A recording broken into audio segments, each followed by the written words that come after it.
Thank you, Mr. President,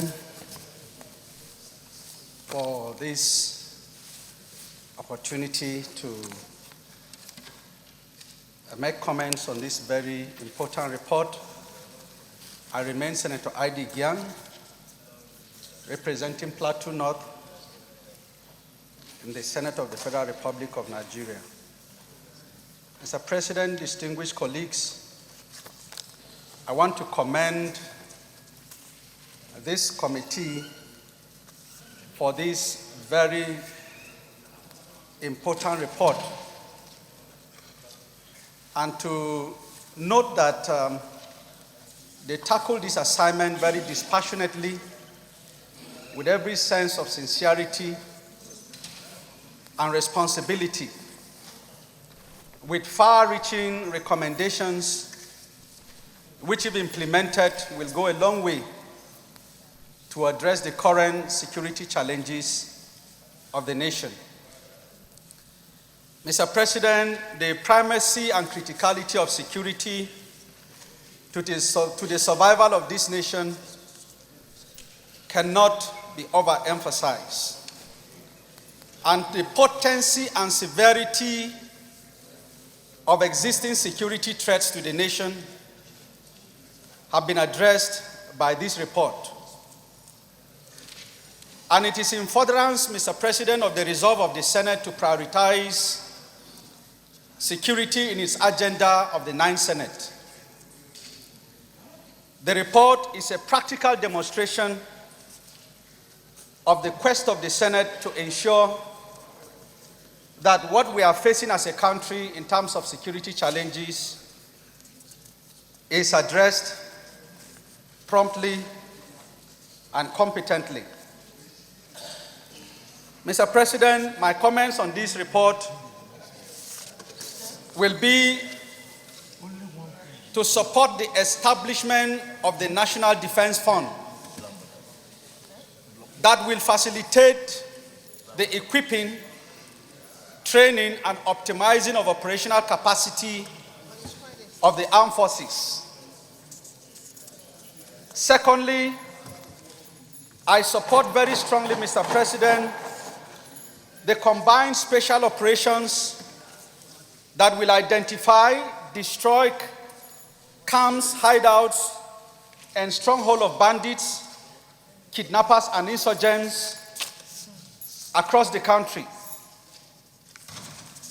Mr. President, I also support the reorganization and restructuring and the decentralization of the Nigerian police, with operational and budgetary powers at zonal commands, at the state and even local government formations.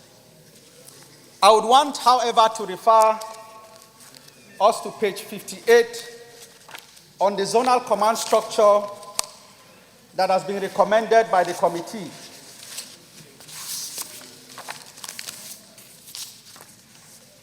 Mr. President, the recommended zonal command structure, according to the committee in page 58, paragraph 4, it says, we recommend that the police command structure be decentralized with operational and budgetary powers vested in the zonal commands as follows. And the recommendation for the zonal commands are Kano, Jigawa, and Katsina. That is very okay. Sokoto, Zamfara, and Kebbi. That is okay. But, Mr. President, I'm asking for an amendment in paragraph 4C, D, and E as follows.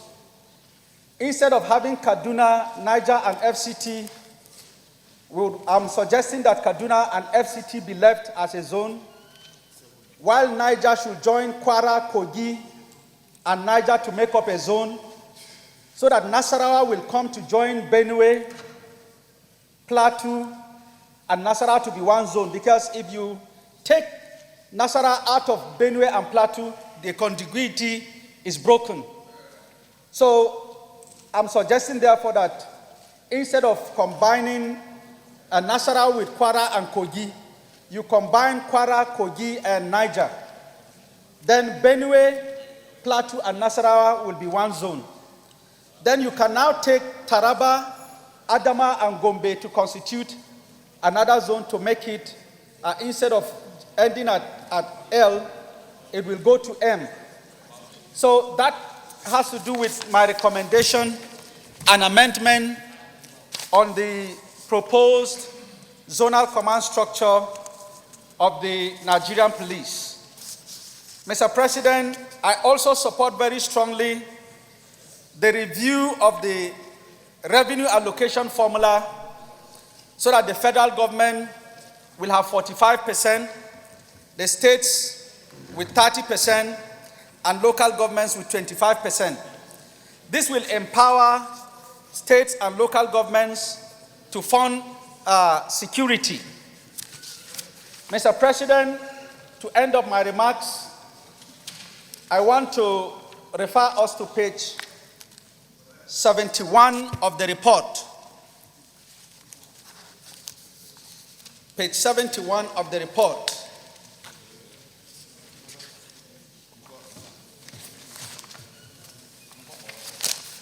And to further commend the committee for bringing and highlighting in paragraph 8.5, the committee notes that it is important to note that the original farmer-herder conflict over grazing rights has assumed a new dimension. The herdsman and his opposite number, the local volunteer or Yansake, have transmogrified into rural bandits and kidnappers terrorizing the northwestern and north-central zones of the country. And the committee has recommended the need to have this joint and combined operation that will identify all the hideouts, particularly the occupation of all forest and hilly terrains, and which will be converted into training grounds and fortifications for the military, police, and other paramilitary agencies.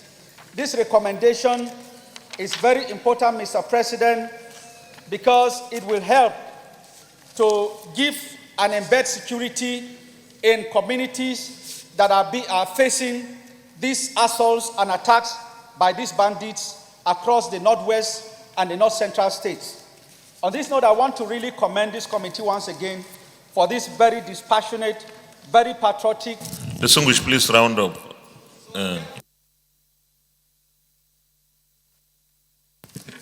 I'm therefore asking us to adopt the recommendations that are far-reaching and to urge the federal government to accept and implement this report if the current security challenges in the country are to be overcome.